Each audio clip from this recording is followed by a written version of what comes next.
Nah, jadi Bapak Ibu udah membaca buku Abdullah Said ya, 2 chapter di dalam 2 minggu terakhir ini dan juga dari Michael Sells tentang surah-surah Mekah. Nanti kita akan lihat lebih dekat beberapa contoh surah yang eh, dirangkum ya. Kalau Bapak Ibu mengingat apa pembagian Quran 30 juz, surah-surah yang di buku Michael Sells itu juz 30 itu. Jadi untuk hari terakhir surah-surah yang sangat pendek yang di terakhir itu nuansa eskatologisnya kental sekali ya. Di beberapa bagian nanti kita coba lihat ya. Saya ingin mengomentari dulu juga ke arah texting Bapak Ibu ya karena ada yang menarik ya. Bahkan dari 2 minggu yang lalu karena kita sibuk debat mungkin nggak ada cukup waktu untuk handling beberapa komentar di situ ya baik-baik. Jadi ini texting dari Pak Dogat ya selalu sangat kritis ya. Terus juga beberapa kali menang ya, nggak setiap kali ya karena teman-teman yang lain juga cukup ini ya cukup tajam beberapa textingnya. Nah tapi di bagian yang ini ya kebiasaan Pak Dogat memang kritikal ya.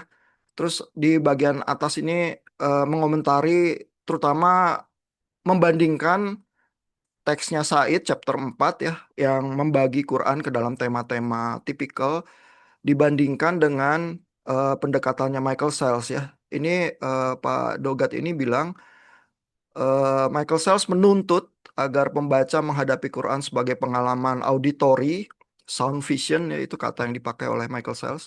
Sebuah teks yang melakukan suatu lewat bunyi, repetisi, oaths, ritme. Sementara Abdullah Said menuntut agar pembaca memetakan Quran menurut tipologi teks, ya, tipe-tipe teks dan konteks historisnya, sehingga perintah hukum, narasi kenabian, dan ajaran etis tidak disamaratakan. Nah, lalu Pak Dogat buat semacam penilaian kritis ya. Eh, harus kuat dua-duanya, katanya mengedepankan salah satunya saja bukan hanya inkonsekuen, ya berisiko membiarkan klaim normatif yang tidak bertanggung jawab ya.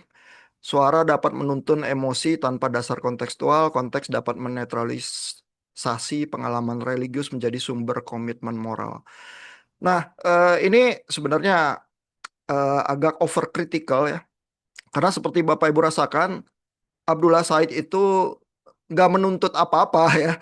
Dia menghadirkan di dalam chapter-chapternya bagaimana mendekati Quran di chapter 4 memang lewat tipologi ya, lewat tematik, tema-tema apa aja. Karena kalau membaca Quran main tubruk gitu aja ya juz 1 sampai juz 30 mungkin melafalkan dan belajar melantunkan, tapi mungkin bisa bingung ya karena nggak ada yang berusaha menyusun pola tematiknya itu kalau ada orang yang berusaha mencerna. Nah, Abdullah Said menolong itu sih. Tapi Abdullah Said sebenarnya tidak berusaha mengklaim bahwa ini satu-satunya cara membaca Quran gitu ya. Itu terlalu keras ya. Ini jadi di arah ini apa kalimatnya Pak Dogat overcritical sebenarnya ya terhadap Said.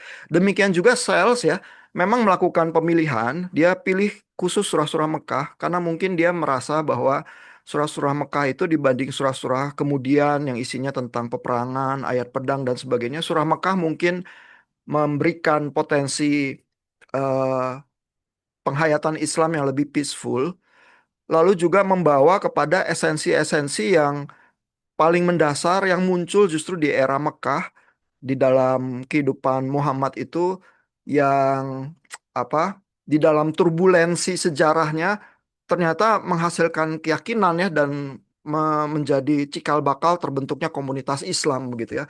Sehingga di situ bisa terasa kekuatan dari ayat-ayat peaceful itu tapi menginspirasi komunitas begitu ya. Mungkin itu yang diinginkan oleh Michael Sells. Tapi di sisi lain Sells juga nggak menuntut bahwa itu pendekatan satu-satunya ya yang sah untuk memahami Quran gitu ya. Sehingga apa komentar yang overcritical itu mungkin menarik untuk diskursus akademis ya, tapi sebenarnya mungkin terlalu keras ya untuk menilai Sells maupun Abdullah Said. Ini mirip seperti kita belajar di seminari terus kita bilang, loh ada dosen yang sistematik ya. Dia menuntut membaca Alkitab itu berdasarkan topik-topik yang ada 7 itu ya, antropologi, teologi proper, eskatologi, eklesiologi dan sebagainya. Lalu ada yang dosen yang ini ya, yang biblical gitu ya, menuntut membaca Alkitab berdasarkan bahasa aslinya, melihat parsing ya kalimat-kalimatnya, lalu terus berusaha memahami seperti memahami sastra begitu ya.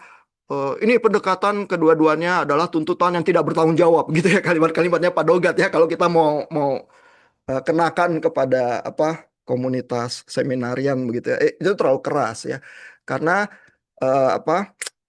bagaimana mendekati teologi ya bisa banyak cara dan bisa benar semua tanpa kita membenturkan itu dan menuntut bahwa satu approach lebih baik dari yang lain. Dan setiap orang berhak punya preferensi sih. Ya ada yang lebih cenderung nyaman biblical karena merasa itu memberikan akses ya kepada lautan wisdom yang lebih luas, yang tidak takut akan tenggelam di dalam samudra itu ya, terus berusaha membentuk ombak-ombak tertentu menjadi motif yang bisa menyembuhkan komunitas beragama gitu ya. Sementara yang lain mungkin merasa ini samudra kitab suci ini terlalu ini ya, terlalu berbahaya ya, ombaknya bergulung-gulung. Kita kalau tubruk langsung bisa mati kita gitu ya. Jadi harus pakai sistematik teologi untuk baca, untuk filter gitu ya. Yang mana yang sesat, yang mana yang benar gitu ya, dan berpegang kuat-kuat pada sistematik itu ya supaya nggak salah ya, lalu dari situ berusaha menuntun gereja pada jalan yang lurus gitu misalnya ya. Nah jadi setiap orang sih bisa punya preferensi ya tergantung mungkin latihan dia juga ya, dia datang dari bidang yang mana, terus mungkin ada persoalan kepribadian juga ya, sehingga kalau Bapak Ibu di kelas Pak Yakub mungkin bisa merasakan juga ya relevansi psikologis seseorang membentuk pembacaan dia ya. Tetapi juga mungkin ada yang mengharamkan psikologi ya sebagai ilmu setan atau dari yang jahat begitu ya. Jadi macam-macam ini ya di komunitas beragama itu macam-macam preferensi, sehingga mungkin kita perlu lebih generous juga lah ya. Critical perlu ya, tapi over critical itu di dalam level yang harmless, sekedar pretensius ya, terasa pingin hebat, tapi di level yang berbahaya bisa meracuni komunitas ya karena terlalu judgmental jadinya. Dan kita nggak berlatih untuk generous ya terhadap orang yang pendekatannya berbeda. Nah, itu mungkin komentarnya. Tapi di texting yang minggu ini sih kelompok Pak Dogat itu lebih lebih asik ya ininya, eh, pola textingnya ya. Nah, terus di texting yang lalu itu waktu Bapak Ibu baca eh, Abdullah Said chapter 4 ya, ada satu paragraf yang menarik beberapa pembaca ya, terus memberikan komentar yang khusus soal itu ya. Ini saya tunjukkan paragrafnya ya. Saya sampai cari-cari di Abdullah Said kenapa komentarnya banyak yang ke arah sini gitu ya.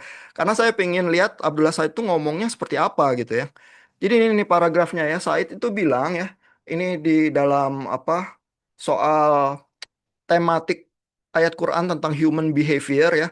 Memang Quran itu mengatur perilaku perbuatan juga ya. Bahkan mungkin kalau kita dari sisi psikologi agama ya, riset-riset yang kita lakukan bersama Fakultas Psikologi UPH ya menunjukkan bahwa memang komunitas Islam itu dimensi yang vokal ya di dalam beragamanya.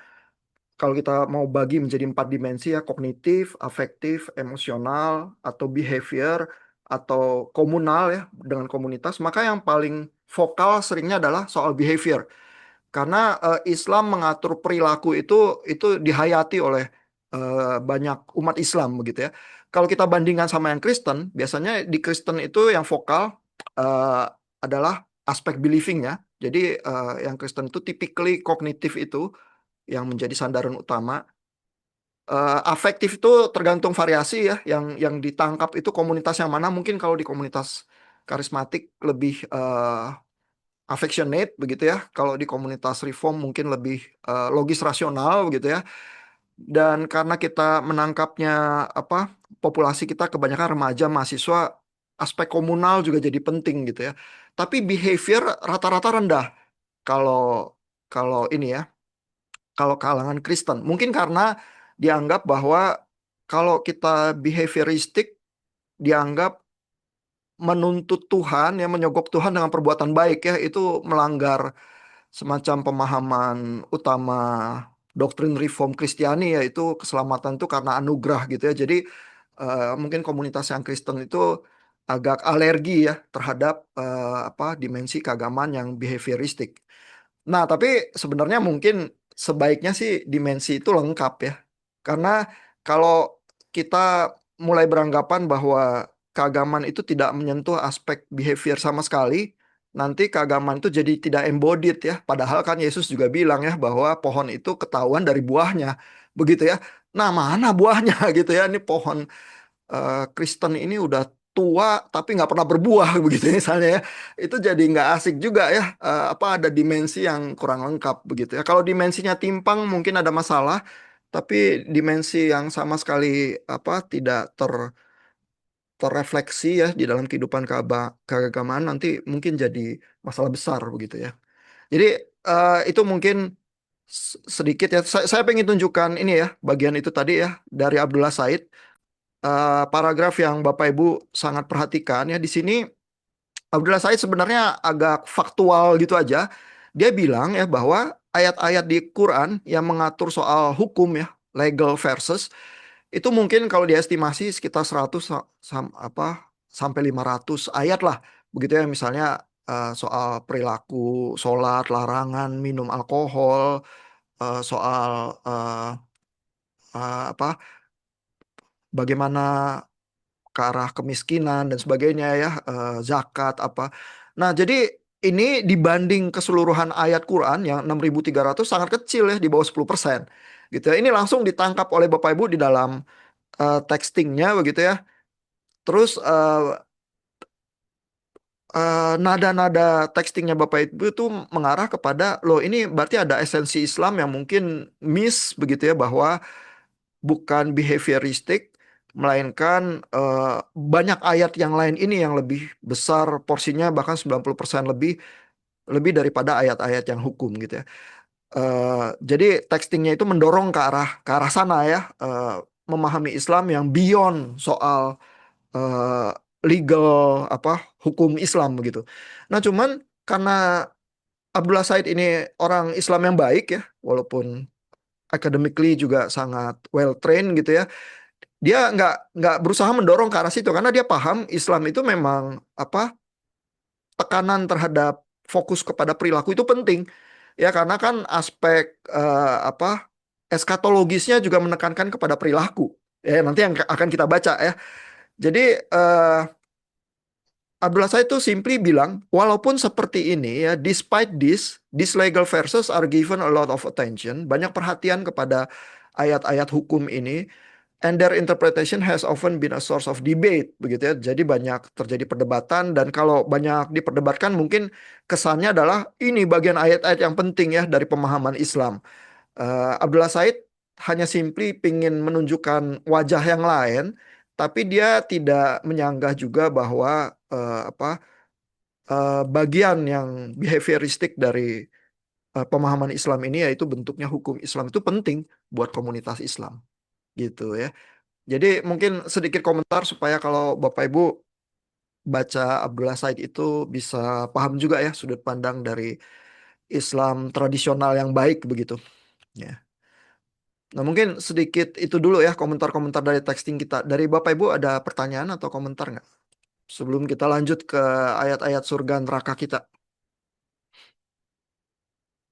Ada pertanyaan, komentar? Masih aman ya? Oke. Nah, kita coba lanjut ya dengan menu utama kita, materi kita dari ini, apa, surah-surah Mekah. Saya pingin coba lihat yang pertama itu dari ini ya, At-Takwir, itu surah 81 ya. Nah, di dalam hal ini bukunya Michael Sells yang Tanpa Halaman itu cukup menolong ya, karena dia ini ya membagi komentari surah-surah Mekahnya ini, ada linknya gitu, gampang ya. Bapak Ibu bahkan bisa lihat judulnya juga, surah 81 itu At-Takwir dikasih terjemahan ya. Interesting juga melihat terjemahannya Michael Sales ya, karena dia punya kepekaan sastrawi itu. Terus dia berusaha pikir di dalam bahasa Inggris kata apa yang paling menggemakan kata itu, dan kalau dia gagal menemukan katanya, seringnya dia nggak ini ya, nggak nggak menerjemahkan, dia pilih aja, nggak mau menerjemahkan hal itu gitu ya. eh jadi cukup menarik untuk melihat kalau kita lihat ya, The Overturning ini Atakwir ya. Nah ini ada pilihan terjemahannya dari Michael Sales ya. Sebenarnya cukup panjang ya At-Takwir nih. Surah 81 ya. Mungkin kita lihat beberapa ayat, saya bukakan dari Quran Web ID supaya kita nanti bisa bandingin di bahasa Indonesianya ya.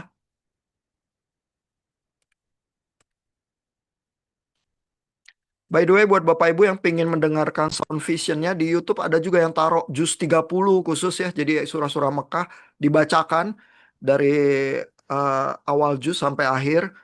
Mungkin 1 jam kurang gitu kalau Bapak Ibu mau mendengarkan ini ya. Nah ini At-Takwir, di bagian atasnya ini Bismillah ya, ayatnya ini Bismillahirrohmanirrohim. Lalu ini saya bacakan ya terjemahan bahasa Indonesianya. Apabila matahari digulung dan apabila bintang-bintang berjatuhan dan apabila gunung-gunung dihancurkan. Jadi ini bernuansa, sangat bernuansa eskatologis ya. Dan apabila unta-unta yang bunting ditinggalkan ya. Dan apabila binatang-binatang liar dikumpulkan, dan apabila lautan dipanaskan, dan apabila roh-roh dipertemukan dengan tubuh ya, ini ada tafsirnya ya. Jadi ini gambaran kebangkitan ya. Jadi umat Islam mungkin kalau bayangannya terhadap resurrection itu mirip sama Yudaisme sebenarnya. Jadi mungkin kekristenan modern yang punya bayangan bahwa kalau rapture atau apa roh itu melayang-layang ya, tapi sebenarnya kalau baca Alkitab, karena tradisi Yahudi itu memaknai kebangkitan itu sebagai kebangkitan tubuh. Ya maka di dalam kredo iman percaya kita juga menyebutnya kebangkitan tubuh ya. Sehingga ini sama nih. Jadi kalau mau lihat konsep resurrection di surah-surah Mekah ini mungkin banyak kemiripan ya dengan kekristenan. Ayat 8, dan apabila bayi-bayi perempuan yang dikubur hidup-hidup ditanya, begitu ya, karena dosa apa dia dibunuh? Dan apabila lembaran-lembaran telah dibuka lebar-lebar, lembaran apa ini ada tafsirnya, lembaran catatan amal ya. Dan apabila langit dilenyapkan, dan apabila neraka jahim dinyalakan ya. Jadi ini kata nerakanya mungkin sih nggak ada ya, tapi kata jahim itu ya. Ini coba saya bunyikan ya. وإذا الجحيم سعرت. Ya, wa ilal jahim ya. Jadi jahimnya itu apakah itu artinya neraka, tapi itu dimaknainya neraka ya kata jahim itu gitu ya. Dan apabila surga didekatkan. Nah, ini pakai kata surga ini sebenarnya begitu diterjemahkan udah tafsir juga ya kalau saya bunyikan ya. وإذا الجنة أزلفت. Janat itu mungkin arti harfiahnya garden gitu ya. Jadi surga itu bayangannya adalah taman yang subur begitu ya. Setiap jiwa akan mengetahui apa yang telah dikerjakannya. Aku bersumpah demi bintang-bintang ya. Ini formulasi surah-surah Mekah juga ya. Di dalam sumpah-sumpah ya. Demi bintang-bintang begitu ya. Yang beredar dan terbenam. Demi malam hari apabila telah larut. Dan demi subuh apabila fajar telah menyingsing. Sesungguhnya itu benar-benar firman. Utusan yang mulia. Dalam kurung Jibril begitu ya. Yang memiliki kekuatan, memiliki kedudukan tinggi. Di sisi yang memiliki arsi. Jadi ada bahasa Arab juga yang nggak diterjemahkan ke bahasa Indonesia ya, memiliki arsi. Mungkin terjemahannya sulit di sini ya. Nanti kita lihat Michael Sales nerjemahinnya apa ya di ayat 20. Yang di sana ditaati dan dipercaya, dan temanmu ditafsirkan Muhammad itu bukanlah orang gila. Jadi interesting sekali ya di At-Takwir ini ada bantahan bahwa Muhammad itu bukan orang gila. Mungkin yang komunitas Mekah yang pertama kali mendengar surah ini dilantunkan oleh Muhammad, ada bagian yang menuduh bahwa ini nih Muhammad mirip seperti penyair-penyair yang gila itu ya, agak kerasukan begitu ya. Dan sungguh dia telah melihatnya dalam kurung Jibril di ufuk yang terang. Dan dia, maksudnya Muhammad, bukanlah seorang yang enggan untuk menerangkan yang gaib gitu ya. Jadi kata aslinya menurut terjemahan Indonesia kikir tapi dikasih tafsir enggan begitu. Dan itu bukanlah perkataan setan yang terkutuk ya. Jadi eh, di tafsir Al-Qur'an ya, bukan perkataan setan yang terkutuk karena itu mungkin tuduhannya kepada Muhammad di komunitas Mekah. Maka kemanakah kamu akan pergi? Itu tidak lain adalah peringatan bagi seluruh alam. Bagi siapa di antara kamu yang menghendaki menempuh jalan yang lurus, ini juga motif yang sangat sering muncul ya di Quran, bahkan juga di Al-Fatihah ya, jalan yang lurus itu ya. Coba saya bunyikan ya supaya Bapak Ibu tahu bunyinya. لمن شاء منكم أن يستقيم. Ya, jadi di bagian belakang ini ada mustaqim gitu ya. Dan kamu tidak dapat menghendaki kecuali apabila dikehendaki Allah Tuhan seluruh alam. Ya, jadi itu gambaran tentang akhir zaman yang muncul di At-Takwir. Michael Sells memakai kata the overturning ya untuk surah 81 ini ya karena eh, mungkin mengambil kata yang ada di ayat satunya ya. Jadi banyak judul surah itu muncul dari ayat pertamanya ya. Di salah satu texting Bapak Ibu juga ada yang em, mengambil mungkin itu dari Abdullah Said ya bilang bahwa ada surah Yasin gitu ya. Ada Bapak Ibu yang namanya Yasin juga ya. Sekarang punya surahnya juga memakai kata yang sama. Tapi karena di awal surahnya ada kata itu Yasin itu ya muncul di awal surahnya. Nah, di sini when the sun is overturned ya sehingga surah ini diterjemahkan Michael Sells sebagai the overturning karena matahari itu yang di overturning. Kalau kita bandingkan dengan terjemahan bahasa Indonesia tadi bahasa Indonesia memakai kata apabila matahari itu digulung gitu ya. Jadi the overturning itu adalah penggulungan ya, tapi yang digulung itu apa? Matahari begitu ya. Ini saya bunyikan ayat satunya ya, supaya إذا الشمس كورت. nggak terlalu kedengeran ya apa atakwilnya itu seperti apa ya. Tapi Michael Sells itu berusaha ya supaya bunyi-bunyian itu dan kata-kata aslinya itu tergemalnya dengan tenaga yang penuh begitu ya. Sehingga dengan demikian dia memilih terjemahannya itu yang semacam itu ya. Kalau bisa seharfiah mungkin karena dengan demikian daya dobraknya itu yang paling kuat begitu ya. Mungkin begitu pikirannya Michael Sells ya. Jadi misalnya ini ya, ketika unta-unta itu tidak terurus ya. Ini apa? Michael Sells memilih juga when the 10-month pregnant camels are abandoned begitu ya. Jadi dibilangnya sudah 10 bulan ini ya, apa? Mengandung begitu. Tunggu, kalau bahasa Indonesia tadi apabila unta-unta yang bunting ditinggalkan gitu ya, bunting ya terjemahan di bahasa Indonesianya gitu. Nah, jadi apa? Pemilihan kata itu jadi sangat interesting juga ya bagaimana apa mengaksentuasi pembacaan itu ya. Terus di sini juga anak-anak perempuan itu yang dikubur hidup-hidup begitu ya. Nah, terus di bagian bawahnya Michael Sells tuh memberikan komentari ya eh, bahwa At-Takwir ini ya the overturning menandai ya eh, hari akhir itu ya apokalips sebagai satu pertanyaan juga tentang anak perempuan yang dikubur hidup-hidup. Nah, ini signifikansinya apa? Nah, kata Michael Sells adalah di dalam masyarakat yang patriarki ya, seperti suku Beduin di sana, anak laki-laki itu lebih dihargai sehingga kalau yang lahir anak perempuan bisa langsung dikubur hidup-hidup. Begitu ya. Jadi a female child could become a financial burden. Ya, jadi anak perempuan itu apa menjadi beban keluarga. Saya nggak tahu ya di masyarakat tertentu yang cukup patriarki di Indonesia. Kalau mau jujur, mungkin etnis Tionghoa masih sangat patriarki gitu ya. Kalau punya anak perempuan sama anak laki, siapa yang disekolahin tinggi? Mungkin anak laki gitu ya. Anak perempuan nggak usah lah gitu ya.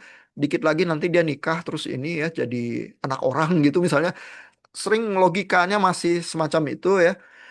Nah, menurut Michael Sells, a family's honor was always vulnerable to attacks on her honor. Jadi kalau ada apa-apa yang disalahkan tuh anak perempuan yang mungkin menjadi sumber apa eh, celah dalam kehormatan keluarganya begitu ya.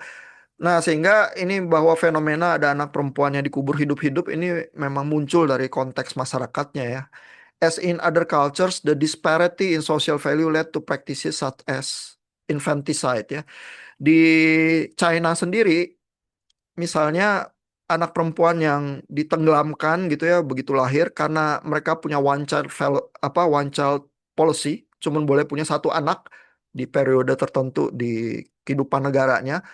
Itu juga sering ya terjadi ya anak perempuan itu dibunuh aja begitu lahir. Dan misionaris-misionaris itu kadang-kadang spesifik ya menyelamatkan anak perempuan yang mau dibunuh dan punya panti asuhan isinya anak perempuan semua gitu karena tidak diinginkan oleh keluarganya begitu ya. Padahal mungkin yang menyelamatkan dunia nanti anak perempuan gitu ya mungkin dengan kontribusinya ya. Jadi apa budaya yang patriarki bisa bisa apa se menekan sebegitu keras begitu ya. Nah, lalu sehingga ya kata Michael Sells, kenapa ya sampai ayat anak wanita ini yang dibunuh ini muncul di Quran? Karena menunjukkannya betapa di dalam akhir zaman itu the overturning itu ya, penggulungan matahari kalau mau pakai terjemahan eh, Quran bahasa Indonesia itu mengungkap ya kejahatan manusia itu sendiri begitu ya, the epitome of human wrongdoing begitu ya. Sehingga apa hukuman untuk kejahatan manusia itu disebut jahim ya. Jadi ini di sini coba kita lihat Michael Sells itu. Nah, Michael Sells nggak mau ya menerjemahkan jahim itu sebagai neraka ya. When jahim is set ablaze begitu ya. Jadi jahimnya nggak diterjemahkan. Lalu yang diterjemahkan surga itu diterjemahkan harfiah oleh Michael Sells ya. When the garden is brought near ya, janat itu ya. Kalau Bapak Ibu yang udah beli Quran berusaha lihat Quran bahasa Indonesia, terus ada transliterasinya, ini janat ini kata yang dipakai gitu ya. Nah, jahim itu karena apakah itu api atau bagaimana neraka itu digambarkan ya? Eh, Mungkin supaya mempreservasi ya apa semacam nuansa aslinya dan konotasi-konotasi yang bisa muncul, Michael Sells itu memilih nggak menerjemahkan ya. Nah, jadi apa itu secuplikan ya gambaran-gambaran akhir zaman yang muncul di At-Takwir. Kita melihat misalnya gambaran kosmik yang dramatis ya, matahari digulung, lautan jadi panas begitu ya. Terus ada gambaran kebangkitan itu ya. When the souls are coupled begitu ya. Kalau di bahasa Indonesia itu tadi disatukan dengan tubuh dalam kurung begitu ya karena berusaha memaknai kebangkitan itu kebangkitan tubuh loh begitu ya. Kalau cuman literal semacam ini the souls are coupled, coupled with what gitu ya. Nah ini apa kelihatan approach-nya Michael Sells berusaha sedekat mungkin ke bahasa asli dan kalau nggak mampu diterjemahkan nggak usah diterjemahkan aja gitu ya. Jadi interesting ya melihat gimana Michael Sells itu approach untuk terjemahannya begitu ya. Nah terus ada gambaran lagi ya tentang itu ya ayat-ayat yang menolak menyebut Muhammad sebagai gila gitu ya. Ini ya eh, kata untuk gila itu majnun literally means possessed by the jinn ya. Jadi kerasukan jin sebenarnya. Tampaknya mungkin di Jazirah Arab ya yang disebut kahin itu ya, yang penyair-penyair yang melantunkan lagu-lagu cinta atau heroisme begitu ya. Itu kadang-kadang juga fenomenanya entah dianggap ya atau juga dimaknai oleh masyarakatnya sebagai trends begitu ya, sebagai poses, sebagai kerasukan ya. Mungkin mirip dengan budaya-budaya kita yang di Nusantara juga ada eh, budaya-budaya yang apa ya kalau mau disebut mungkin tarian-tarian tertentu ya, kuda lumping atau tari-tari di Bali atau apa begitu ya yang mungkin kok bisa ya tahan api, makan beling gitu ya. Wah, itu pasti trends begitu ya misalnya ya. Jadi penyair-penyair kahin yang di Jazirah Arab itu dimaknainya juga seperti itu dan itu yang ditolak oleh Quran. Ya, jadi tadi kita baca ayatnya disanggah begitu ya. Muhammad bukan gila seperti itu ya, tapi gila itu majnun itu artinya poses sebenarnya begitu ya. Eh, yang ketika zaman Muhammad terasosiasi dengan puisi cinta ya dan bahkan kalau cinta mungkin agak sedikit gila ya, bucin gitu kali ya dan apa inspirasi-inspirasi poetik begitu ya dan itu yang disanggah ya di ayat-ayat Quran itu. Lalu ayat Quran itu juga mengingatkan untuk berzikir ya, reminder itu karena dosa di dalam konsep Quran itu adalah melupakan Tuhan begitu ya sehingga obatnya apa adalah mengingat Tuhan ya berzikir ya. Dan pertanyaannya adalah where are you going ya mau mau kemana engkau begitu ya itu yang apa menandai apa ayat-ayat eskatologis di At-Takwir ya di surah Mekah. Nah, kalau Bapak Ibu bayangkan ya di dalam suasana masyarakat yang masing-masing nyaman di Mekah ya, terutama orang-orang yang berada ya menindas yang tidak punya begitu ya terus ada kekejaman-kekejaman yang terjadi ya surah Mekah ini tuh mendobrak begitu ya karena mempertanyakan lagi oh kamu pikir kamu yang aman ya karena kamu punya harta bahkan punya otoritas tertentu ya di masyarakat entah itu otoritas keagamaan politeistik atau apa begitu ya tapi kamu orang yang dihormati terus kamu semena-mena ya mau menindas yang lemah sehingga begitu dibenturkan dengan realitas eskatologis yang akan datang, kamu tahu nggak nanti di hari akhir ya bahwa ada kitab-kitab yang akan dibuka dan amal itu ada yang mengobservasi ya dan perbuatan baik kamu itu tidak akan luput dan perbuatan jahat yang kamu kerjakan diam-diam itu kamu pikir nggak ada yang tahu begitu ya itu semua akan dihukum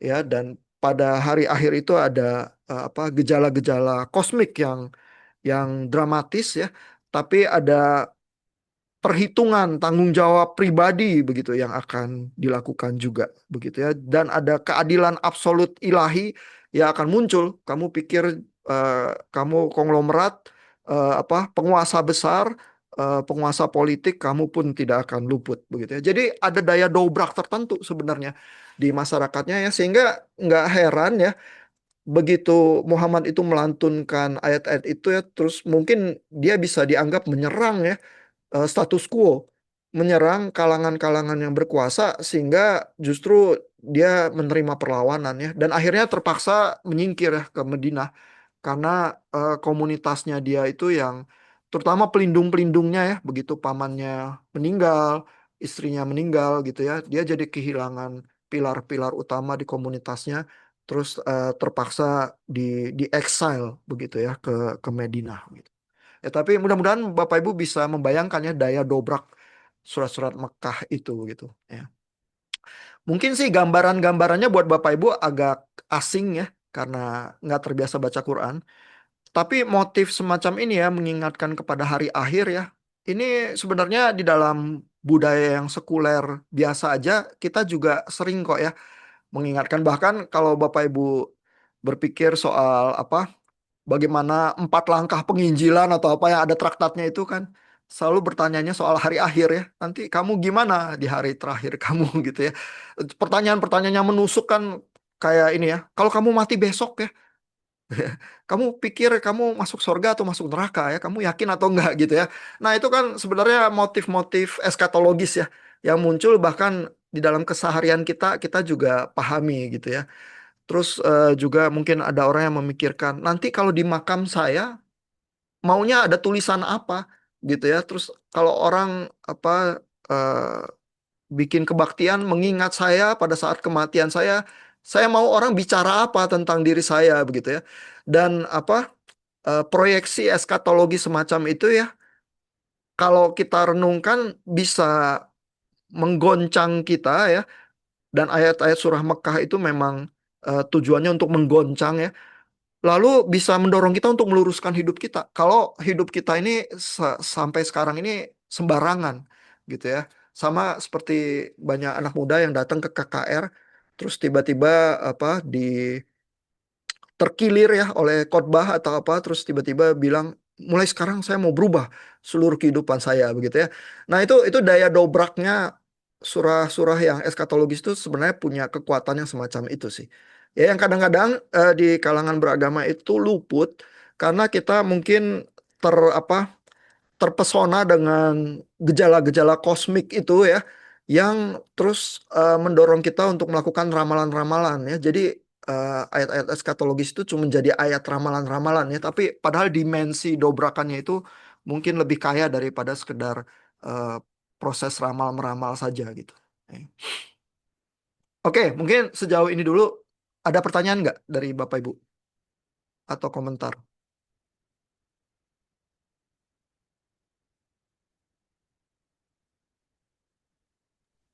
Saya Pak, Iya. saya merasa ada beberapa yang saya baca gitu ya. Hmm. Kok kayak ada Mazmur gitu ya? Kayaknya ada yang di Alkitab nih kata-katanya gitu kan tentang surga yang ada pohon kehidupan. Saya sebenarnya kan bahasa kita Ah, Kristen kan gitu ya. Loh, hmm. kok dia ini ada ya gitu. Terus ya tentang tadi beberapa spot itu. Oh, dia ini yang di Alkitab ya, hanya versinya mereka ada iniin sedikit gitu ya, agak dibedain. Tetapi saya merasa kayak saya baca Alkitab ya gitu, cuman versinya mereka. Mungkin tuh sih Pak komennya saya. Betul, makasih Bu Desak. Jadi mungkin buat Bapak Ibu yang tertarik untuk baca Juz 30 ini ya, Surah Mekah lebih mendalam, bisa mencoba merasakan ya. Mungkin di awalnya terasanya asing ya, kayak masuk ke apa negara yang baru yang asing.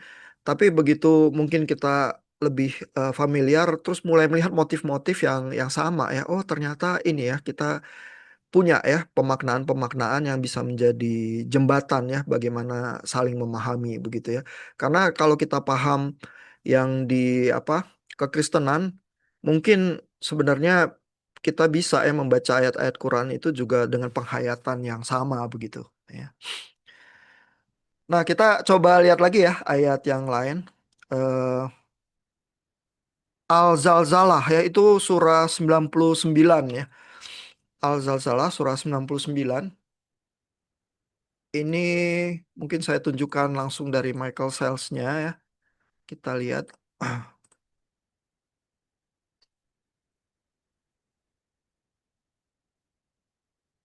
Nah, kalau buka Michael Sales-nya paling gampang buka awalnya dulu terus ngeklik linknya ya. Jadi itu tampaknya memang buat filenya itu buat yang pengen menikmati membaca tapi pengen terarah ya.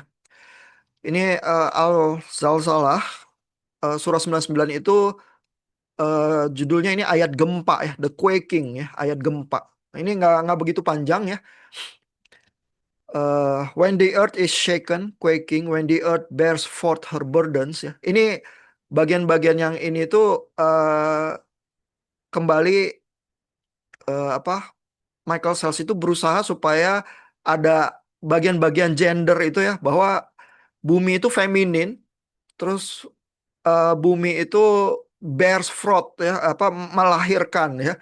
Seperti wanita yang kesakitan melahirkan, melahirkan apa? Melahirkan burdens-nya begitu ya. Jadi ini sebenarnya nuansanya sangat sangat puitis ya. Terus Michael Sells ini berusaha ya preserving nuansa puitisnya itu juga ya. And someone says what is with her ya. Ini kembali ada gendernya ya. At that time she will tell her news as her Lord revealed her. At that time people will struggle forth to be shown what they have done. Whoever does a most way good will see it ya. Jadi apa perbuatan baik sekecil apapun akan dilihat. Whoever does a most way wrong will see it begitu ya. Ini kembali ada motif pengadilan, pengadilan akhir ya. Di dalam istilah Quran itu the reckoning ya. The reckoning itu perhitungan akhir ya. Kalau Bapak Ibu mau cari paralelnya the Judgment Day, kalau Bapak Ibu masuk ke Sistine Chapel di Vatikan di Rome, Bapak Ibu akan melihat tembok yang sangat tinggi ya, puluhan meter, lukisan Michelangelo judulnya The Judgment Day. Ya, di situ juga ada gambaran-gambaran bagaimana orang-orang kudus itu ditarik masuk surga dan orang-orang yang berdosa itu diturunkan, disiksa masuk neraka gitu ya. Dan itu mungkin di tembok The Judgment Day itu orang akan berefleksi ya terhadap realitas eskatologis itu dan akan bertobat begitu ya. Mungkin itu yang dibayangkan yang membangun Sistine Chapel dan meng-hire Michelangelo untuk lukisan itu begitu ya. Nah, ini nuansanya mirip ya. Ada perhitungan itu, ada Judgment Day itu ya, yang ditandai juga dengan peristiwa kosmik dramatis ya, yaitu gempa begitu ya. Karena gempanya adalah seperti wanita yang melahirkan beban beratnya begitu ya. Jadi ada metafora kelahiran di sini ya di Al-Zalzalah yang untuk menggambarkan gempanya begitu ya. Nah, ini Michael Sells memberikan komentar ya bahwa kelahiran itu sendiri ya metafornya mengingatkan juga kepada penciptaan ya. Jadi kelahiran seorang wanita itu melahirkan anak ya itu juga menggemakan penciptaan ya. Sehingga profesi ya nubuatan Muhammad ini sebenarnya ada undertone-nya ya, ada nuansa eh, di mana ada kelahiran yang muncul di surah yang lain ya, The Night of Destiny ya. Itu juga personifikasinya perempuan ya. Jadi kalau Bapak Ibu baca gender-gendernya dan kalau itu nggak dihilangkan lewat terjemahan ya, kita masih bisa lihat itu ya eh, betapa gender itu menggambarkan sesuatu dan kalau kita memahami kewanitaan tiba-tiba ada nuansa-nuansa tertentu juga yang muncul dari surah-surah itu ya. Nah, di sini Michael Sells bilang ya, eh di dalam ini The Night of Destiny ini nubuatan Muhammad, terus ada penggabungan juga dengan peristiwa the conception of the prophet Jesus within Mary through the activity of the Spirit ya. Jadi ada penciptaan, ada the Night of Destiny, ada kelahiran Yesus juga oleh Roh Kudus begitu ya. Di sini Michael Sells cukup ini ya, cukup generous untuk bilang penjelasannya through the activity of the spirit begitu ya. Karena kalau baca Quran langsung kali penafsir Islam akan langsung bilang itu adalah Jibril gitu ya. Tapi Michael Sells sengaja mengambil nuansa ambivalensi itu ya, cuman bilang bahwa through the activity of the spirit. Sehingga yang Kristen bisa mengangguk, yang Islam bisa mengangguk juga gitu ya. Ini interesting juga nih cara cara Michael Sells bahkan menuliskan komentarinya dia ya. Nah, thus the implied personifications and sound figures that strengthen them bring together the three primordial moments of the Quran ya. Jadi ayat-ayat surah Al-Zalzalah itu menggabungkan momen-momen ciptaan ya, terus momen nubuatan Muhammad dan momen kelahiran Yesus ya. Dan sebenarnya banyak scholars Islam dan juga Kristen ya yang menilai bahwa nanti mungkin Bapak Ibu kalau baca surah-surah Madinah nanti akan lihat kisah kelahiran Yesus dari perawan Maria ya. Tapi mungkin Bapak Ibu nanti kaget itu pemaknaannya apa ya karena kok beda sama Alkitab ya. Nah, banyak Muslim scholars maupun Christian scholars itu bilang bahwa fungsinya kelahiran perawan di Quran itu sebenarnya adalah analogi atau tipologi untuk Muhammad. Jadi Muhammad itu melahirkan atau membawa firman Tuhan ya jadi Quran. Terus Yesus itu membawa atau mengandung Yesus, begitu ya. Dan Maria itu ditolak oleh komunitasnya, dianggap berdosa ya karena hamil di luar nikah. Muhammad juga ditolak oleh komunitasnya, begitu ya. Akhirnya harus hijrah dari Mekah ke Madinah gitu. Sehingga ada paralel itu ya, sehingga fungsinya kisah Maria itu di Al-Quran sebenarnya Maria adalah analoginya Muhammad ya dan Quran itu adalah tipologinya Yesus begitu ya karena dengan demikian teologi itu strukturnya jadi paralel dan jadi bisa dipahami begitu ya. Nah, jadi itu bahkan Muslim scholar sama Kristen kalau baca Quran tampaknya agak setuju sih dengan eh, analisis teologis yang semacam itu ya dan di paragraf singkat komentarnya ini Michael Says kembali menggemakan itu nih cuman buat yang tahu tafsirnya bisa menangkap ya tapi buat yang enggak ya udahlah pokoknya Michael Sells bilang ada tiga peristiwa utama ini ya di mana apa pewahyuan Muhammad sama Yesus dan Maria ini kok tiba-tiba diparalelkan gitu ya. Dan ini menurut Michael Self muncul juga di Zalzalah ini gitu. Coba kita lihat sedikit secara cepat ya terjemahan bahasa Indonesianya ya. Al-Zalzalah itu surah 99. Mungkin nanti sekilas kita bisa lihat perbedaannya terhadap terjemahannya Michael Sells ya. Ini ya, apabila bumi digoncangkan dengan guncangan yang dahsyat ya. Terjemahannya Michael Sells lebih puitis ya, karena lebih pendek, lebih bertenaga juga ya. The Quakening ya. Dan bumi telah mengeluarkan beban-beban berat. Ya, jadi ini aspek gendernya jadi hilang ya. Bumi itu tidak digambarkan lagi sebagai wanita yang mengandung, cuman ini dikasih tafsir ini yang dikandungnya. Ya jadi kelihatan bahasa Indonesia yang apa nggak punya gender itu bisa kehilangan banyak aspek ya, begitu begitu diterjemahkan ayat-ayat Qur'annya gitu ya. Dan manusia bertanya apa yang terjadi pada bumi ini begitu ya. Kalau tadi Michael Sells cuma bilang what happens to her gitu ya.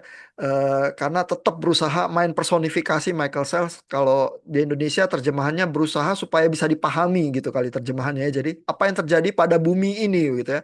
Pada hari itu bumi menyampaikan beritanya karena sesungguhnya Tuhanmu telah memerintahkan padanya.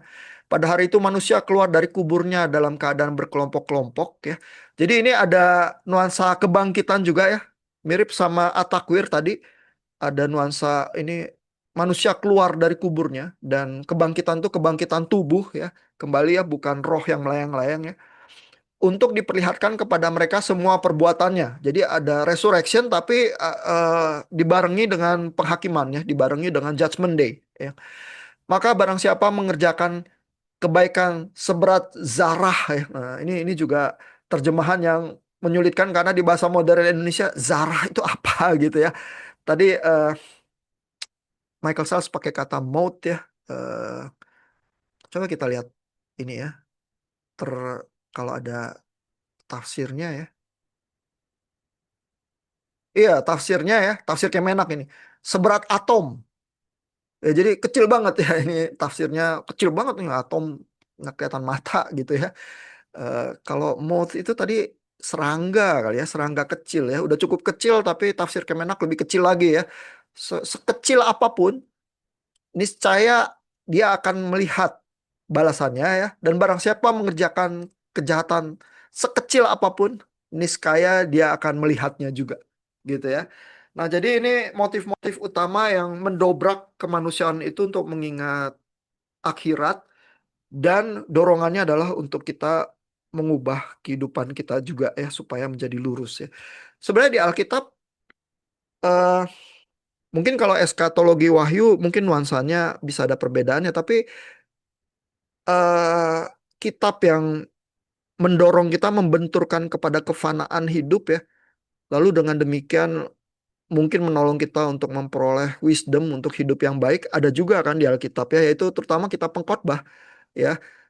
Cuman nuansanya bukan eskatologis yang seperti hari akhir dan judgment day ya, melainkan lebih ke arah bahwa mendorong kita untuk menghayati kesia-siaan hidup itu ya lantas hidup mau jadi apa begitu ya. Eh, nah itu kalau di kelompok kitab-kitab PL sebenarnya kitab Pengkhotbah itu juga eh, masuk ke dalam kategori kitab-kitab hikmat ya, wisdom books begitu ya. Dan mungkin oleh beberapa scholars diestimasinya post exilik ya. Jadi setelah mengalami kehancuran pembuangan ke Babel, tiba-tiba kita diperhadapkan ya dengan kefanaan kehidupan, lantas hidup mau seperti apa begitu ya. Sehingga kita Pengkhotbah itu menggemakan itu ya. Jadi sebenarnya dorongan untuk berefleksi terhadap hidup ya, baik kepada kefanaannya yang akan terbentur oleh hari akhir begitu ya, dan ada rekening itu ya, nanti ada keadilan Tuhan begitu ya. Bahkan di PB juga masih ada ya, kalau Bapak Ibu ingat cerita kambing dan domba di hari akhir begitu ya, bahwa kambing dan domba akan dipisahkan ya, ilalang dan gandum akan dipisahkan dan gandum akan dibuang ke dalam api yang menyala-nyala ya. Itu sama nuansanya begitu ya.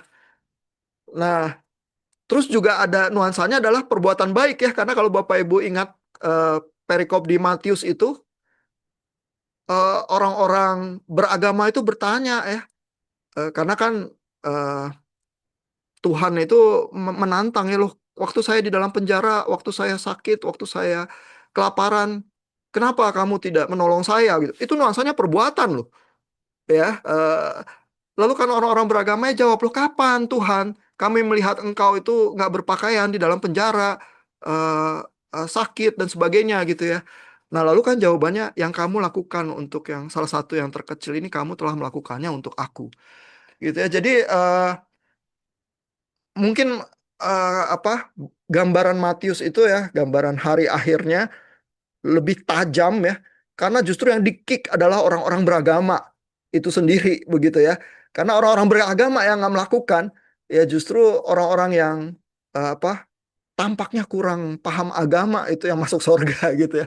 Jadi nada ironinya itu, Matius itu perasnya itu lebih lebih kencang sekali begitu ya. Dan buat orang Kristen yang terbiasa dengan apa, struktur doktrinal yang rapi ya, ayat-ayat Matius itu mengganggu banget ya, karena kok behavioristik begitu ya. Apa keselamatan itu karena perbuatan baik? Tapi kalau mau baca Matius, mau konsekuen, bacanya ya begitu ya. Matius nggak nggak berpandangan yang lain ya, karena memang pohon itu bisa dilihat dari buahnya gitu ya. Itu konsekuen juga Injil gitu ya. Jangan-jangan orang Kristen yang tersesat gitu ya misalnya ya. Jadi itu bisa bisa interesting gitu ya, kalau Bapak Ibu baca biblikanya terus berusaha konsekuen ya. Jangan-jangan mimbar itu menggemakan lagi dobrakan-dobrakan yang bahkan orang Kristen sendiri bisa nggak paham gitu ya. Nah, mudah-mudahan tapi kalau Bapak Ibu baca surah-surah Mekah bisa merasakan itu juga ya. Gempa bumi itu ya yang mendorong kita untuk satu kehidupan yang berbeda. Nah, sejauh ini ada pertanyaan nggak Bapak Ibu atau komentar?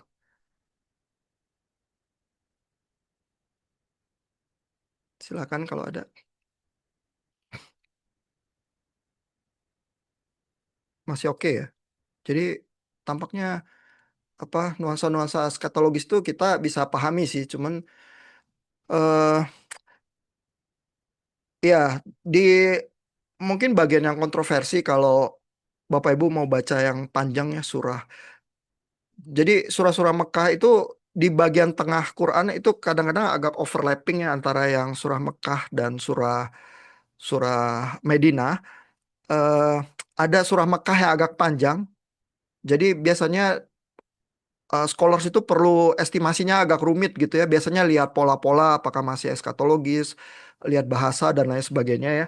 Tapi ya ada surah-surah yang ada konsensusnya ya, walaupun agak di tengah itu, oh ini surah Mekah gitu. Termasuk surah Yasin itu, karena surah Yasin biasanya, kalau nggak salah Bu Yuliana itu yang tulis di textingnya, dibacakan di pemakaman itu dari Abdullah Said ya.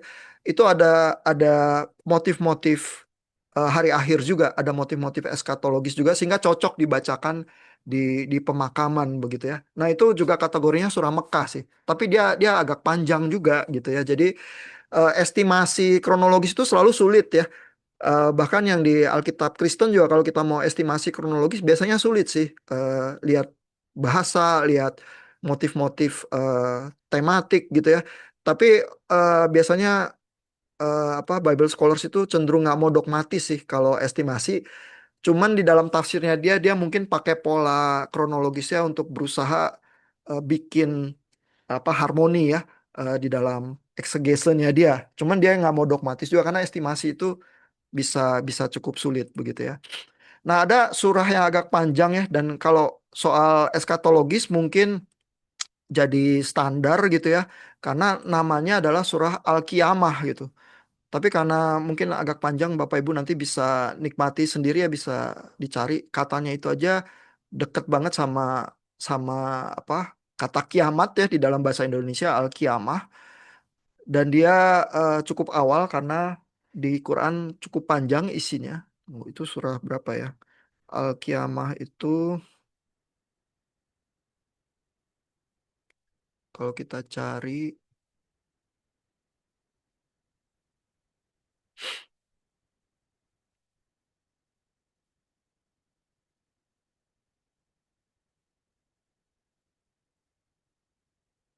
Sebentar ya, coba kalau saya bisa temukan cepat.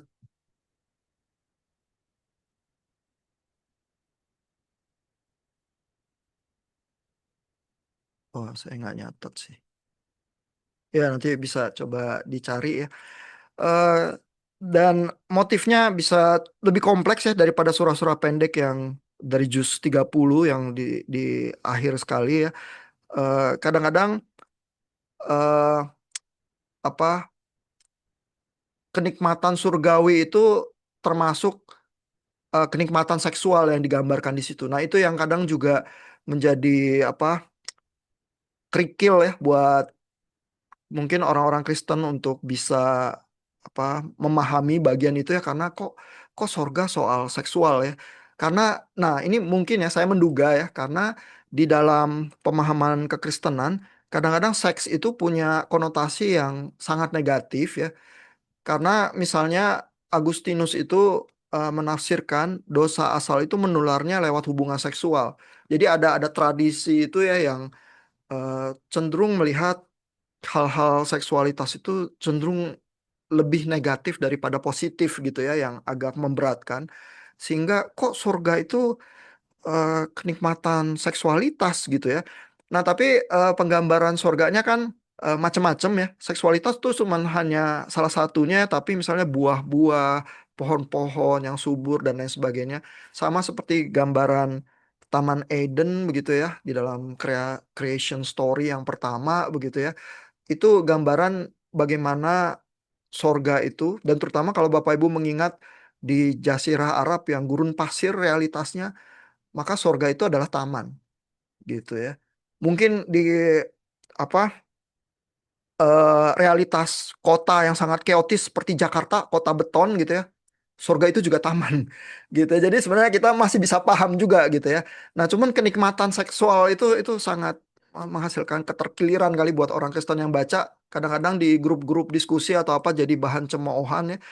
Tapi kalau Bapak Ibu mau generous ya menafsirkan itu, Bapak Ibu bisa melihat bahwa umat Islam itu melihat kenikmatan seksual itu lebih sebagai bisa menghayati sebagai pemberian Tuhan juga ya, sebagai anugerah Tuhan yang memang bisa dinikmati juga begitu ya. Jadi lebih netral lah mungkin ya. Jadi sebenarnya yang bermuatan mungkin apa bisa jadi pemahaman Kristen itu sendiri juga gitu. Ya. Nah, iya, coba kita coba lihat ya satu lagi ya, surah Al-Qari'ah itu surah 101. Itu sebenarnya di bagian introduction-nya kalau Bapak Ibu baca Michael Sells juga udah apa dibahas ya. Tapi kita lihat di bagian komentarinya ya, di yang di belakang ya. Siapa tahu ada bagian yang detail ya. Dan karena kemarin kita nggak sempat bahas juga secara lebih detail ya, kita lihat ya. Al-Qari'ah itu 101 ya. Dan kata Qari'ah itu sebenarnya calamity ya, bencana ya. Kembali ini salah satu ciri khasnya eskatologi Quran ya. Bahkan eskatologi Alkitab juga begitu ya. Nah, di di ayat yang ini, surah yang ini, Michael Sells bahkan menolak menerjemahkan kata utamanya ya. Jadi the calamity ini memang dipasang di judulnya sebagai bencana begitu ya, sebagai judul. Tapi the Koreanya ini yang artinya calamity dia nggak mau terjemahkan ya, supaya menyuarakan karena Koreanya bisa macam-macam itu konotasi yang dibawa ya, dan supaya mempreservasi seluruh konotasinya itu Michael Sells nggak mau menerjemahkan ya. Lalu ini ada formulasi-formulasi surah Mekah juga ya, pertanyaan-pertanyaan tentang misteri begitu ya. What is the Korea?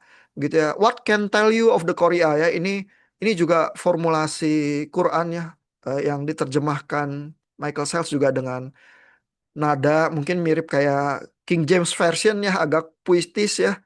Nggak dalam versi bahasa Inggris yang kayak sehari-hari ya. Eh, Jadi kayak dibalik ya, kayak kayak Yoda lagi ngomong gitu ya kalau Bapak Ibu nonton Star Wars ya. What can tell you of the Korea gitu ya. Ini menghasilkan efek tersendiri ya di dalam terjemahannya ya.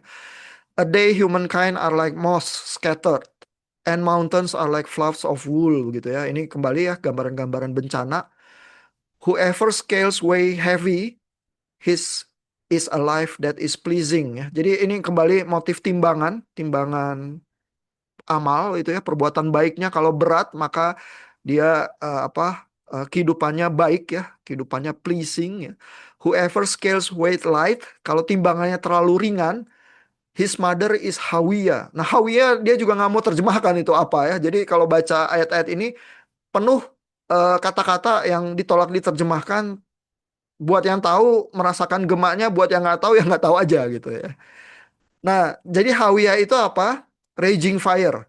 Jadi Hawiya ini kata lain yang dikenakan kepada neraka selain Jahim gitu ya.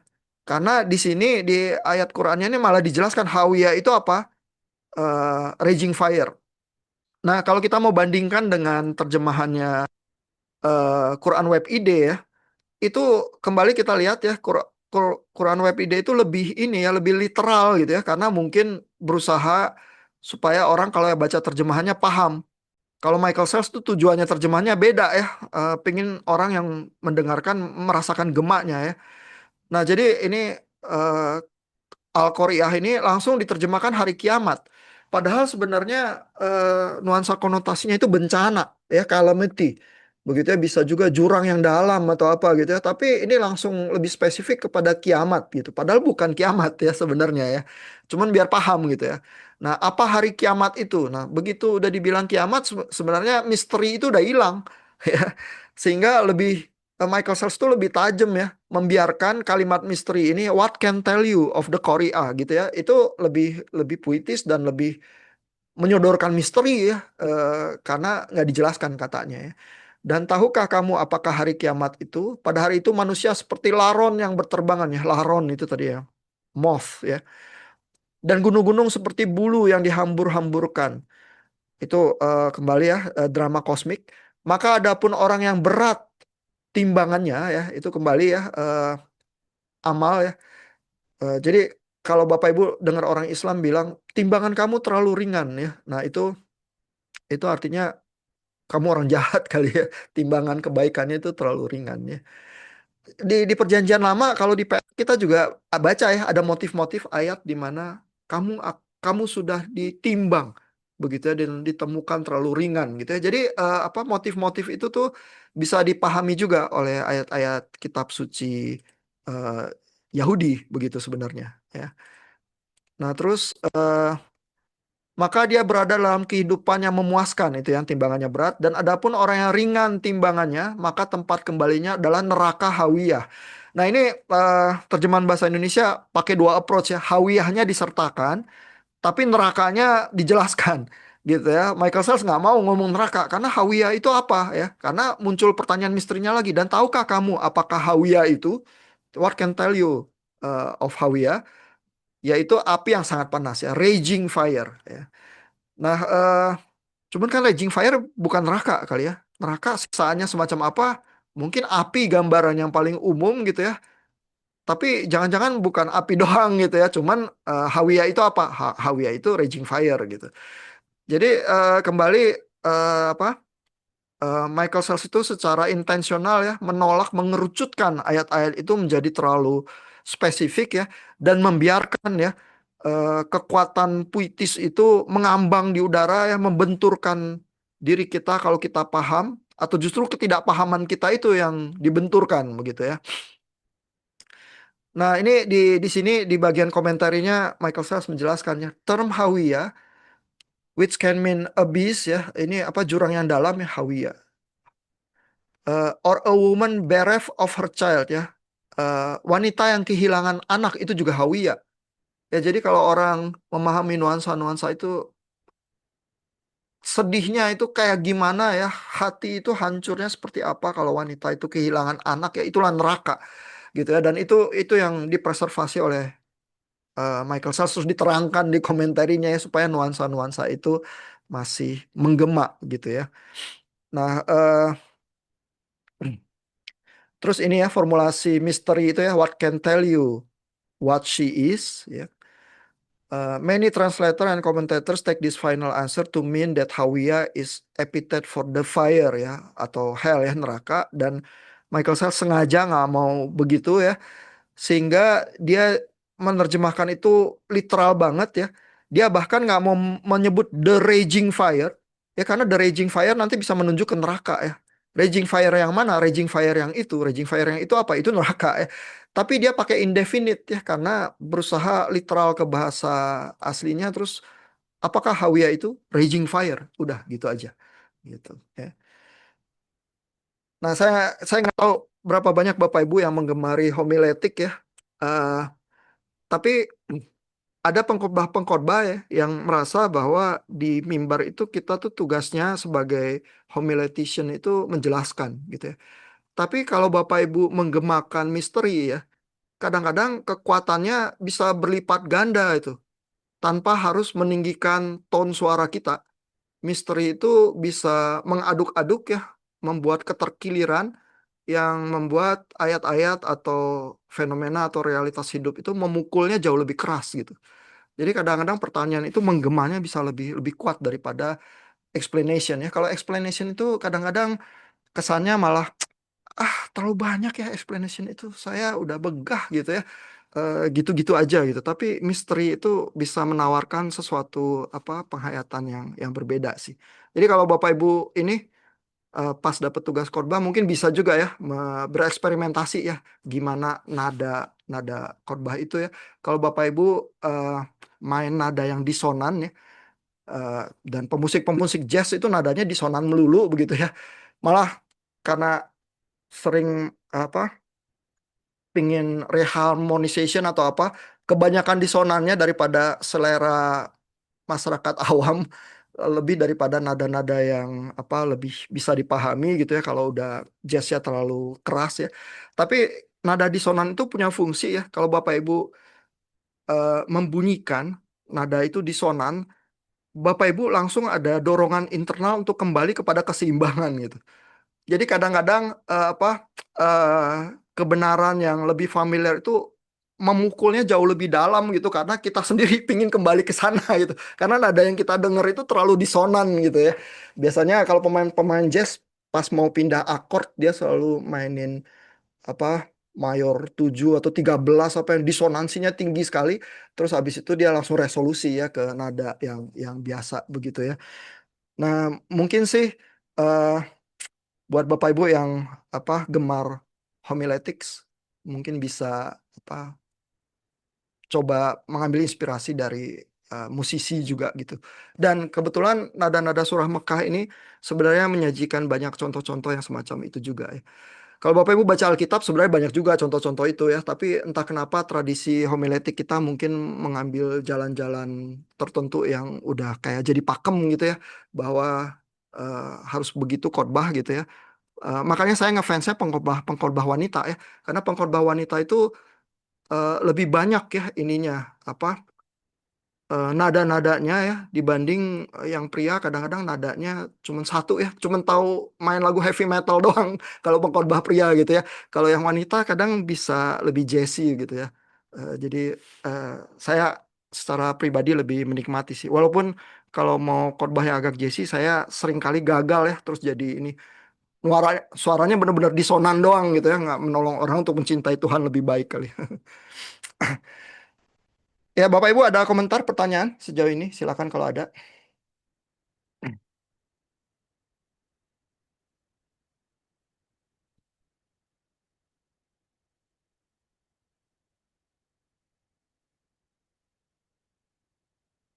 eh Kalau belum ada, saya pengen merespons dari texting ya, texting yang sekarang ini yang baca surah-surah Mekah dan juga baca Abdullah Said ya.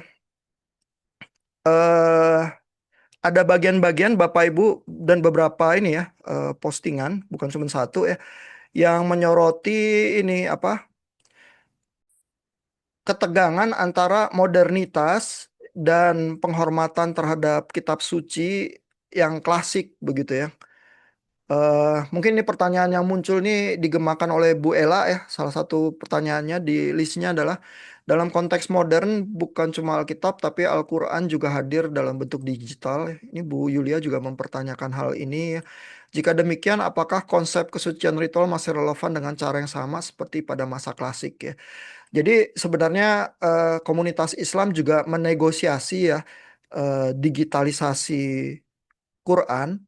Biasanya di dalam bentuk yang digital itu tidak dianggap eh, sama sakralnya ya dengan bentuk yang mushaf ya, yang kitab begitu ya, yang fisik begitu. Sehingga itu caranya menegosiasi ya, karena nanti misalnya kalau ada tulisan di koran gitu ya, itu yang ditulis di salah satu texting gitu ya. Terus kalau mau dibuang ada ayat Qurannya itu gimana gitu ya, menghasilkan kesulitan tersendiri ya kalau itu sakral gitu ya. Sehingga di dalam eh, fenomenanya mungkin komunitas Islam itu menegosiasinya dengan cara ada aspek desakralisasi terhadap produksi massal ya. Jadi kalau udah jadi produksi massal, entah itu bentuknya digitalisasi ya di gadget atau bentuknya koran, majalah atau apa, mungkin statusnya jadi menurun ya, desakralisasi, karena kalau enggak ketegangan itu jadi nggak bisa dinegosiasi begitu ya. Mungkin Bapak Ibu yang Katolik juga memahami persoalan ketegangan sakralitas itu ya dalam rangka misalnya sakramen perjamuan kudus ya. Karena buat yang Katolik begitu Ekaristi ya, terus hosti itu dibilang inilah tubuh Kristus, itu beneran jadi tubuh Kristus tuh karena transubstantiation begitu ya kan. Sehingga begitu udah jadi tubuh, nggak boleh sembarangan ya. Masa jatuh ke tanah tubuh Kristus gitu ya? Masa dimakan tikus gitu tubuh Kristus? Nggak boleh ya. Sehingga harus disimpan di kotak itu yang ada di gereja, dan kalau isinya itu ada hosti yang udah diberkati, nyala lampunya sehingga semua orang tahu ya. Atau dihabiskan oleh romonya gitu ya, sehingga nggak jatuh ke lantai atau dimakan binatang begitu ya. Jadi ada ketegangan itu juga yang berusaha dinegosiasi ya, karena apa, ada sakralitas tertentu yang dihayati, lalu bagaimana begitu ya menyikapinya. Dan bahkan waktu pandemi mungkin kalau Bapak Ibu ingat ya, ada diskusi dan perdebatan juga, boleh nggak ya sakramen Ekaristi itu online gitu ya.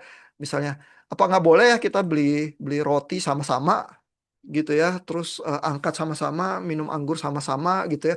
Buat yang Protestan lebih sedikit halangannya begitu ya, karena paham perjamuan kudusnya berbeda, tapi buat yang Katolik hampir non-negotiable, nggak boleh gitu ya, karena sakralitasnya sangat tinggi begitu ya. Kalau mau perjamuan kudus ya onsite gitu ya, kalau online ya enggak gitu ya, karena nanti siapa yang menghandle sakralitas itu ya, dan di mana romonya gitu kalau masing-masing pegang sendiri rotinya begitu ya. Nah ini persoalan yang mungkin nggak mudah karena terkait dengan penghayatan komunitasnya begitu ya. Tapi yang Islam juga menegosiasi ya dengan cara-caranya sendiri ya terhadap aspek digitalisasi dan apa, mass production itu. Nah, di dalam one liner yang lebih lebih keras, lebih kritis nih kembali Pak Dogat ya, tapi munculnya dalam klaim-klaim debatnya ya. Di sini Pak Dogat biasa mengangkat apa, kritik apa dengan kuat ya. Di sini dibilang saat teks tunduk pada konteks. Ya, jadi maksudnya Quran atau ayat-ayat itu kan sakral ya. Tapi kan hadir di dunia, berarti hadir di konteks gitu ya. Saat teks tunduk pada konteks, maka konteks diam-diam naik tahta gitu ya. Jadi menghasilkan dilema, tapi dilemanya sangat kritis begitu ya. Dan bahwa teks itu kehilangan tahtanya begitu ya. Karena konteks yang naik tahta gitu ya. Ini dalam bentuk yang lain, jika wahyu harus disesuaikan dengan zaman, mungkin yang berdaulat bukan lagi wahyu, tetapi zaman itu sendiri. Nah, buat komunitas Islam, ketegangan itu munculnya di dalam penghayatan Quran. Tapi buat komunitas Kristen ada juga sebenarnya, bukan berarti kita nggak bisa ya merasakan ketegangan itu ya. Tadi yang dalam eh, apa, penghayatan Katolik kita udah bahas ya soal perjamuan kudus. Tapi sebenarnya Bapak Ibu kalau menghayati tentang Yesus Kristus sendiri ya, karena kan firman di Kristen itu firman yang hidup ya Yesus begitu ya. Dan perdebatan kristologi itu sampai hari ini masih hidup loh. masih ada loh effort-effort yang untuk mempertajam kristologi walaupun mungkin udah dianggap diselesaikan di Chalcedon ya, Nisea, Konstantinopel begitu ya lewat kredo-kredo kita ya, tapi masih ada loh. Misalnya kalau Bapak Ibu mencermati ya di dalam table talk kita yang terakhir, Pak Stephen itu mengangkat bahwa yang sakral dan yang profan, sakralitas itu apa? Dia mengambil konsep dari McCormack ya, itu satu teolog reform juga yang menganggap bahwa eh, yang sakral itu adalah receptivity terhadap karya Tuhan, dan itu ditunjukkan oleh Kristus sebagai receptivity, keterbukaan terus-menerus terhadap karya Tuhan begitu ya, sehingga bagaimana memaknai kenosis adalah receptivity itu. Tapi ide itu ya sebenarnya bisa dianggap cukup mengancam bangunan doktrin sistematik karena secara klasik ya, terutama yang skolastik ya, baik Katolik maupun yang Protestan, merasa bahwa Allah itu harusnya immutable. Kok bisa ya Allah itu di dalam proses menjadi Kristus dan receptivity itulah itu identitas ilahinya secara ontologis ditentukannya di sana. Ya itu jadi problematik tersendiri ya. Tapi yang saya mau bilang adalah kristologi sendiri menghasilkan kerumitan yang sampai sekarang tetap ada perdebatannya. Ya, jadi kalau Bapak Ibu merasa bahwa perdebatan tentang Quran ya, begitu yang ilahi itu bersentuhan sama yang konteks ya, yang duniawi gitu ya, terus terjadi ketegangan yang menghasilkan analisis, telaah teologis atau apa yang nggak selesai-selesai ya, yang Kristen itu memahaminya dalam kristologi. Kadang-kadang terefleksinya lewat perjamuan kudus ya, karena ada doktrin kristologi juga yang hadir di situ gitu misalnya ya. Nah, sehingga kita tuh bisa memahami juga sih ketegangan yang semacam itu, cuman bentuknya aja yang berbeda ya di kekristenan kristologi, di apa di dalam pemahaman Islam itu tentang Quran gitu. Karena dua-duanya firman Tuhan ya, dua-duanya kalimatullah begitu. Nah, mungkin sampai situ kali beberapa komentar. Wah, ini waktu kita pelan-pelan udah sampai ke penghujung juga. Ada pertanyaan nggak, Bapak Ibu?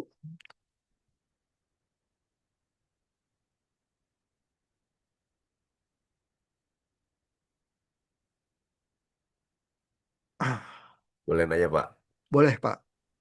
Ini sebenarnya lebih pada pertanyaan yang saya masukkan tuh lebih pada kalau eh, apa ya?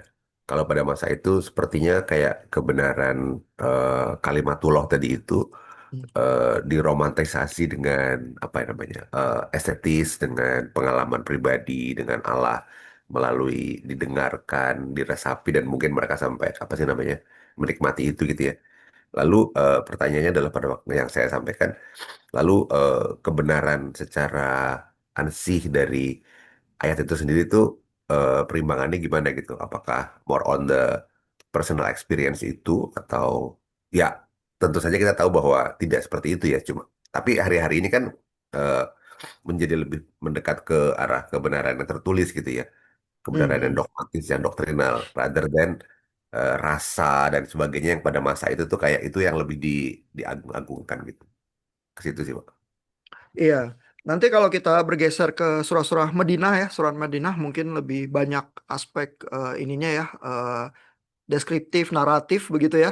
Kalau surah-surah Mekah memang ciri khasnya begini ya, puitis, eskatologis, hari akhir begitu ya.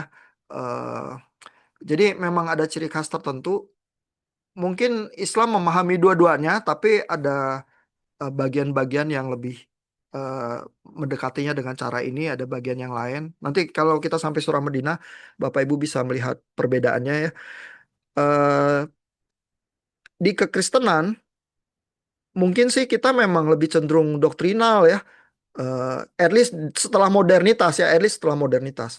Tapi kalau Bapak Ibu baca early church fathers ya, misalnya Agustinus nggak terlalu membedakan ya antara kebenaran dan keindahan. Kebenaran itu harus indah dan keindahan itu mengandung kebenaran gitu ya.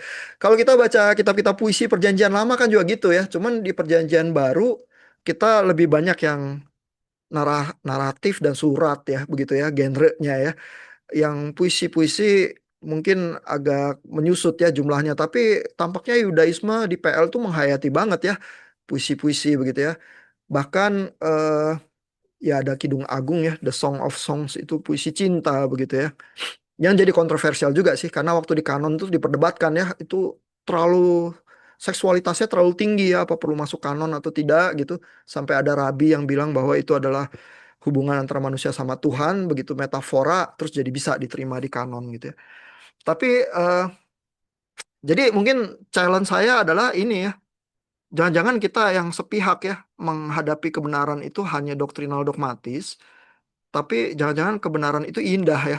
Cuman kita udah lupa aja sih keindahannya ya, sehingga kita perlu berzikir ya mengingat lagi, reminding ourselves ya akan bahwa kebenaran itu indah ya.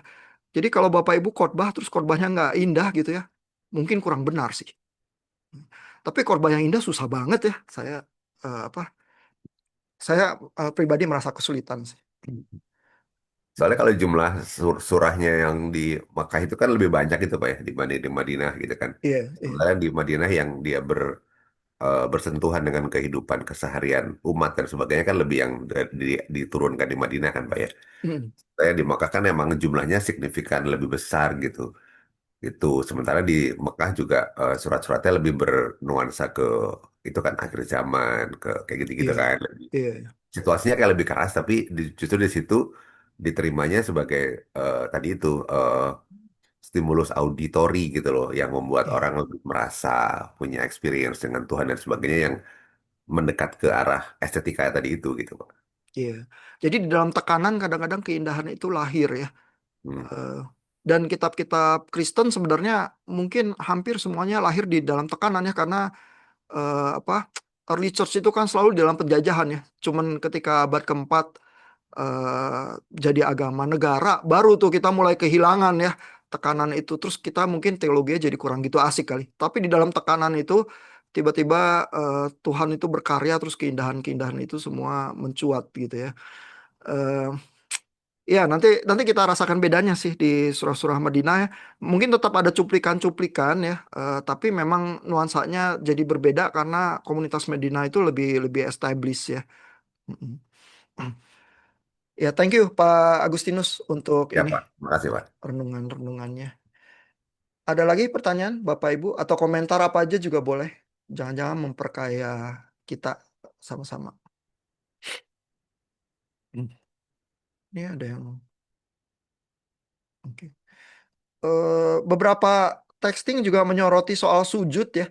Itu karena Michael Sells susah payah menerangkan bahwa sujud itu bukan membungkuk ya. Sujud itu adalah menyembah sampai kepala itu kena tanah begitu ya.